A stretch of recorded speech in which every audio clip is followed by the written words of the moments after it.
My name is David Britton. I'm a child and adolescent psychotherapist and I work in the emotional wellbeing and mental health team in Southend. So I'm going to be talking to you today and for the next two webinar sessions about how to help to manage your child or young person's anxiety. If we say to a young person, what is it that you're worried about? What's the problem? Already we've kind of decided that there is something to worry about, and we're framing it as a problem, which it is. There's no getting away from it. But I'm just curious about the language that we're using. And for example, if we were to say instead, how can I help you overcome this challenge? Then we're trying to instill some hope. So using words like help. And we've replaced the word problem with challenge, and we're looking towards a solution. So I know it seems like a very small thing. Talking about anxiety can be quite anxiety provoking, so there's no reason to believe that talking to your child about anxiety is going to do anything other than make them more anxious. So that's why we need to kind of think about the language that we use.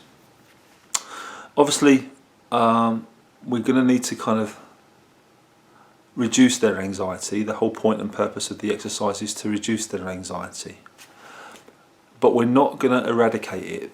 That isn't the point or purpose of any sort of intervention, whether that's in the clinic where I work or whether that's in your home when you're trying to engage with your child.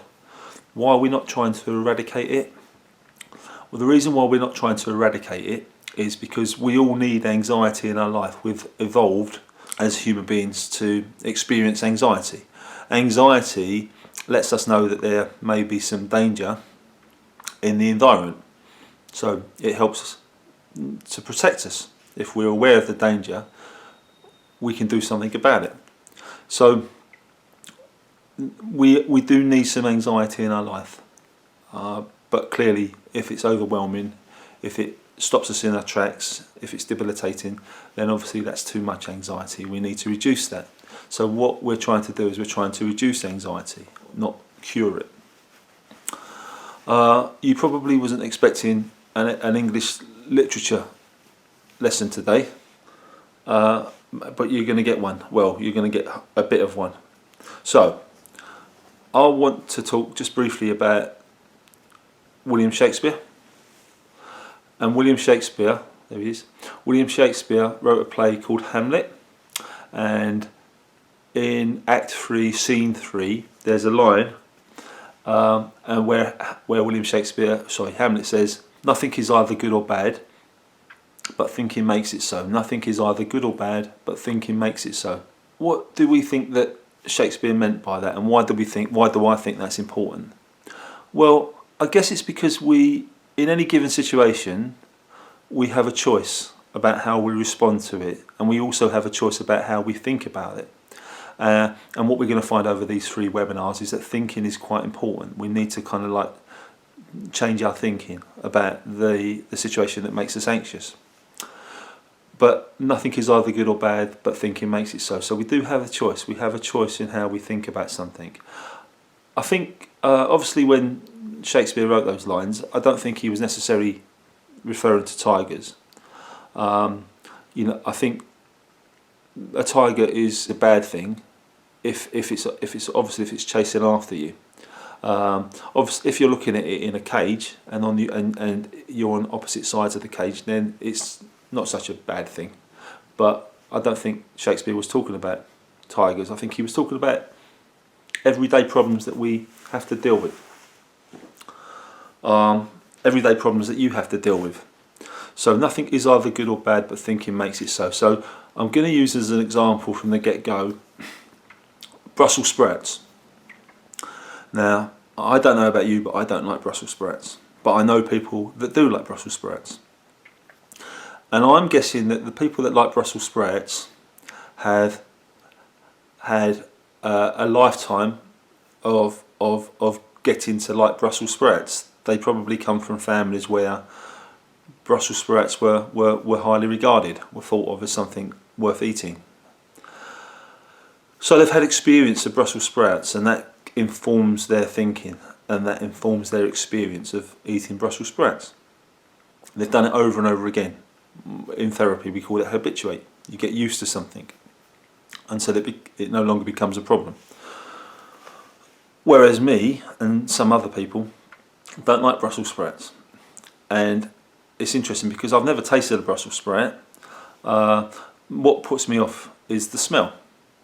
But if you ask me to comment on the taste of a Brussels sprout and whether or not they tasted good or they tasted nice or whether they were okay to taste, I couldn't tell you because I haven't had any experience with it. So my aversion to Brussels sprouts is the result of me avoiding them.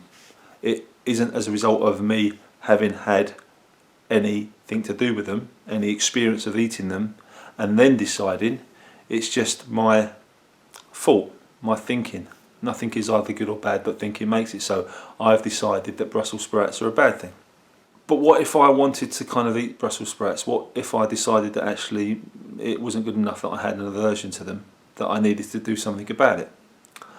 At some point, thinking about eating Brussels sprouts is not going to make very much difference. What I would have to do is actually behave in a way that would allow for me to experience the consequence of eating a Brussels sprout. But I'm not going to do that because I don't like Brussels sprouts. We're not here to force anybody to do anything that they don't want to do. And that's really true when it comes to helping our young person with anxiety. It's a nice idea to think that we could just they can submit to our will and we can insist that they overcome the problem, whatever that problem is, whether it's exams, going to school, going to the dentist, brushing their teeth, avoiding people that they've had some upset with in the past. But we can't do that. We can't force them, and we don't want to force them. Apart from anything else, it has the adverse effect. Trying to make somebody face up to their anxiety is, funnily enough, going to create even more anxiety. So we can't do that. We're not going to force them to do it.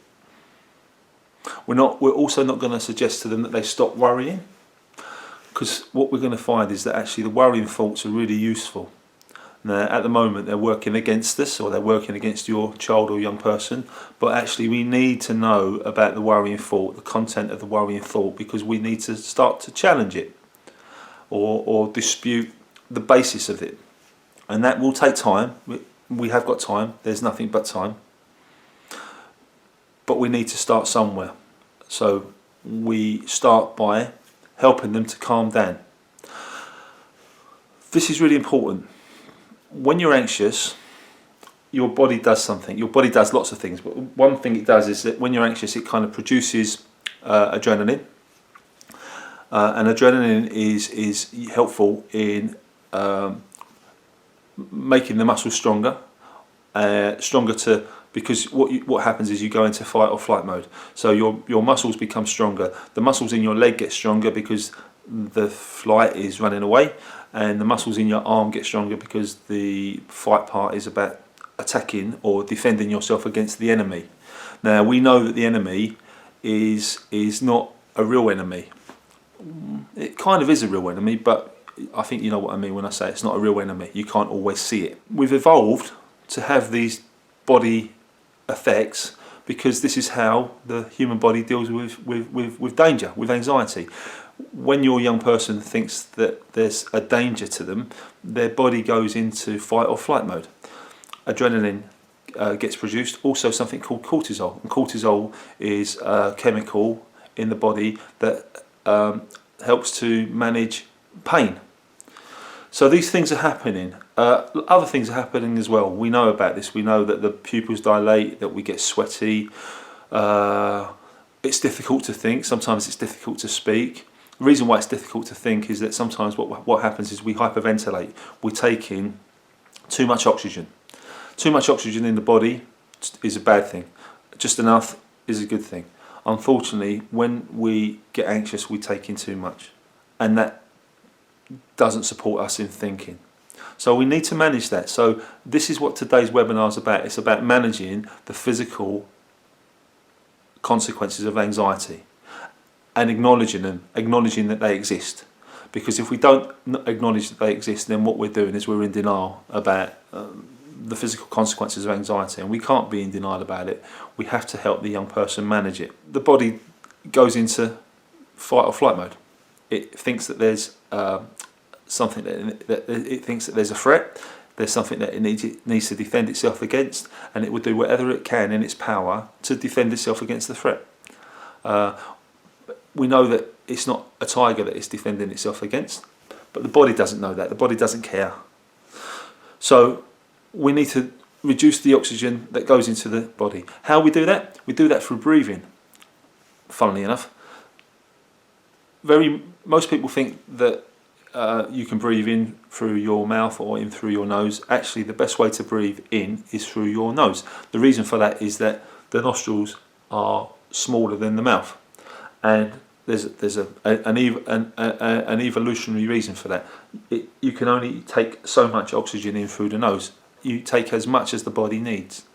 Whereas if you breathe in through the mouth, you start to hyperventilate. You take in too much oxygen. Too much oxygen thins the blood, doesn't do anything for thinking. At that moment in time, your body is in survival mode. It thinks that there's a threat. It needs to do something about it. We need to slow that response down. We breathe in through the nose. Breathe in through the nose. You can breathe out through your mouth if you want, but actually you can breathe out through your nose ideally. So breathe in through the nose and breathe out through the nose. I know it's a simple thing. I know you're wondering, what's this got to do with anxiety? This has got an awful lot to do with anxiety. We need to have some way of helping to manage the physical consequences of anxiety. Before we even start to worry about the thinking, before we even start to worry about changing the situation, or rather not changing the situation, but changing the child's behaviour from one of avoidance, which is usually what the child does, avoid the thing that upsets them, to one of confrontation, exposure to the thing that's causing some of their anxiety. What else do we do? Well, we do a grounding exercise, and this is really important again, because actually what's going on when you're anxious, lots of things are going on in your mind, and we need to see if we can literally get out of our mind and actually kind of get back into the world again. So I talk about a grounding exercise, and it's a simple exercise, and it's called 5, 4, 3, 2, 1. And the reason why it's called 5, 4, 3, 2, 1 is because you have 4 fingers and a thumb. The child is always going to have their hand with them. So when they get anxious, when they start to panic, I want them to be able to look at their hand, and I want them to say 5, 4, 3, 2, 1, 5 things you can see. So I want them to kind of tell you or tell themselves the 5 things that they can see, 4 things that they can touch, 3 things that they can hear, 2 things that they can smell, 1 deep breath in. And if you can hold it for 3 seconds, that's great, but it's not the end of the world if you can't. It literally isn't the end of the world if you can't hold your breath for 3 seconds. 5, 4, 3, 2, 1. And that's a grounding exercise, and that's an opportunity to think about something other than what it is that's making you anxious. It's not to say that that is going to resolve the problem. You're still having to face whatever it is that's stopping you from going about your life, having the life that you deserve. But we need to start focusing on ways of managing the internal physical consequences of anxiety, and those are 2 ways of doing that. The third way is something called mindfulness. Now, mindfulness is really similar to the grounding exercise. It's about doing something other than worry, doing something about the worry, trying to find some way of managing the worry. And so what you do is you find a metaphor or an example of something that goes on in everyday life, and you apply it to the anxiety. I'll give you an example to make it a bit more clearer. What I sometimes do when I have something to worry about, because I have things to worry about all of the time, is I start to think, I love being in the ocean, I love swimming. So what I'll do is I'll imagine that I'm actually not swimming in the ocean, but I'm floating in the ocean. Sometimes I have my feet on the ocean bed and my head just above the waves. And then what I do is I imagine that a big wave, not too big, not a tsunami wave. That would be very anxiety provoking. But a wave that's big enough to kind of cover my head is coming towards me, and I imagine that wave is that wave of anxiety, that worrying thought, that thought that kind of paralyses me, stops me in my tracks, prevents me from going about my business. So in my mind's eye, I imagine that I'm in the ocean, that I'm touching the floor of the ocean with my feet. The wave is coming towards me. I don't have to defeat the wave. I don't have to prevent the wave from happening. What I have to do is survive the wave. This is what this is about. This is what mindfulness is about. Managing, getting on with one's life, not engaging with all of the troublesome, worrying thoughts, because they will come and they will go. We need to just survive, get through it as best we can.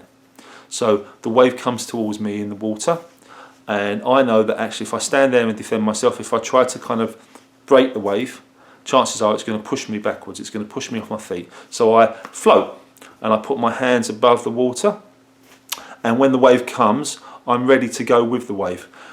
It's frightening, it's scary, but it's doable. I can pass through the wave, or rather the wave can pass through me. I breathe, that's always important to breathe. Especially if the wave goes over my head, I need to kind of be able to breathe. Not out, obviously, I don't want to kind of like take in water.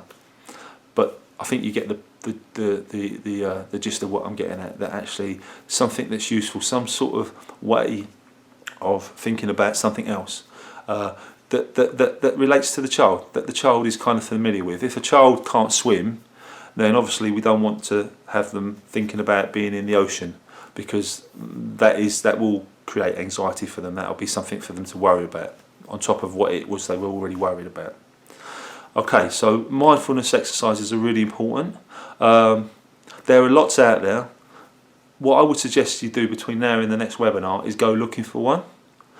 Find out what your child is interested in, generally, and see whether you can find a mindfulness exercise that relates to that thing. It could be anything. It could be to do with football. It could be to do with netball. It could be to do with just something that they're interested in, something that actually will help them to understand that they can manage their fear. These things need to be practiced. So the grounding exercise, 5, 4, 3, 2, 1, the breathing through the nose, breathing out through the nose, that needs to be practiced. It's a nice idea to think that we can do this without thinking, but actually we can't. And actually the time that we need to be able to put these things into practice, when that happens, we need to have rehearsed them first.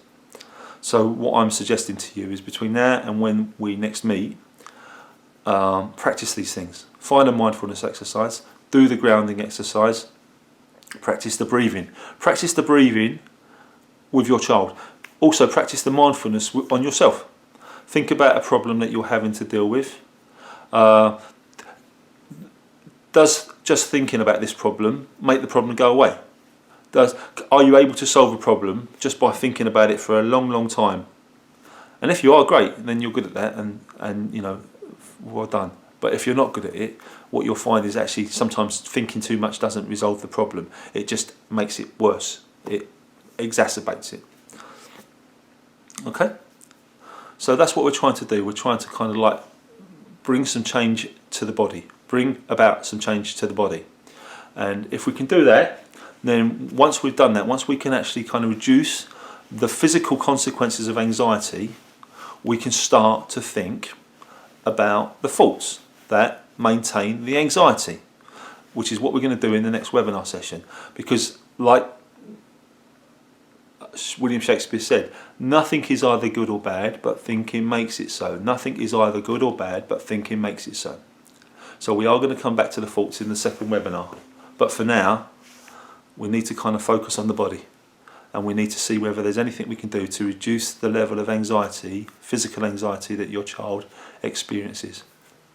So I'm going to say goodbye to you, and until next time, keep yourself safe, and I'll see you in the next webinar session. Bye bye.